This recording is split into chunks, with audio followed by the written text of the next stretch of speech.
Hello and welcome to the Halfling review from the Players Handbook races. Let's jump right into it. Get rid of Ghost for a second. So, Halfling.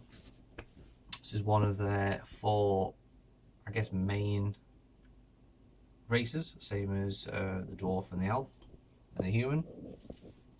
So, Halfling. Again, with the other races, you got a bit about a blurb from R.A. Salvatore from the Crystal Shard about halflings, a bit more about them, where they're from, their motivation, etc., etc. And again, their perception on the other three, quote, main races, even though there are some more in the book.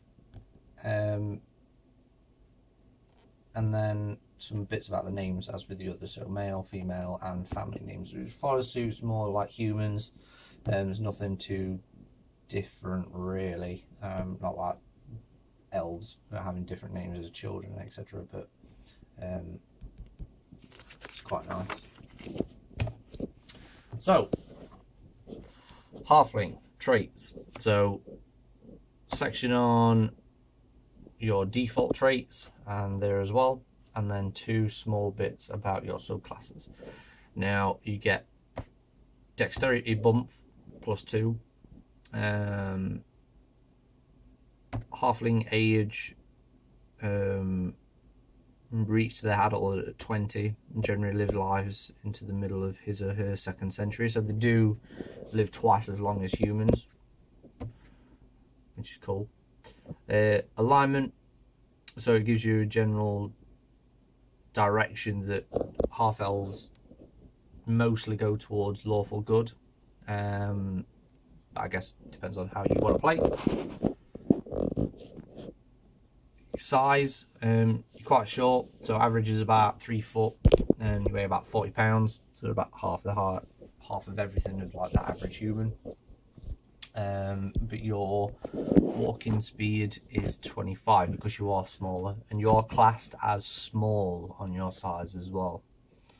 Lucky, when you roll a 1 on an attack roll, an ability check or saving throw, you can re-roll the die and must use the new die. So you roll that critical miss, you can re-roll. There's no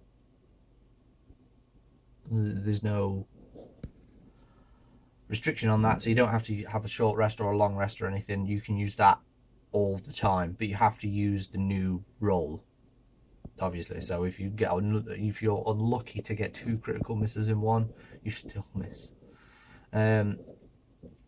Brave, so you have advantage on saving rolls against being frightened, so it's similar sort of thing to Charmed with the elves.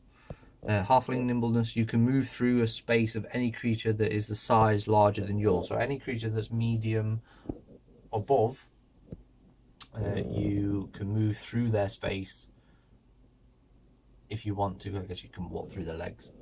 Languages, they can speak Common and Halfling. It just gives you like an overview of the Halfling's language.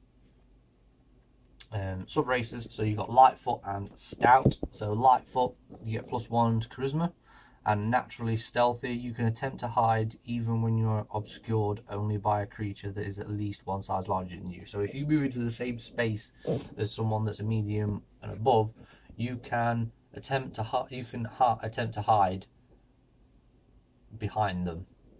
So I guess like Frodo hides behind Aragorn.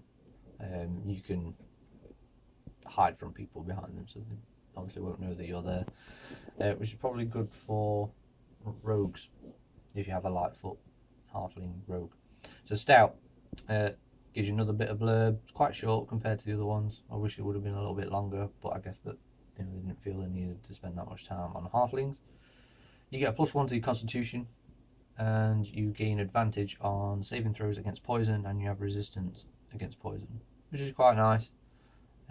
Does it give you something that's directly advantage within combat, but it gives you resistance against taking that damage, so I guess it's not too bad.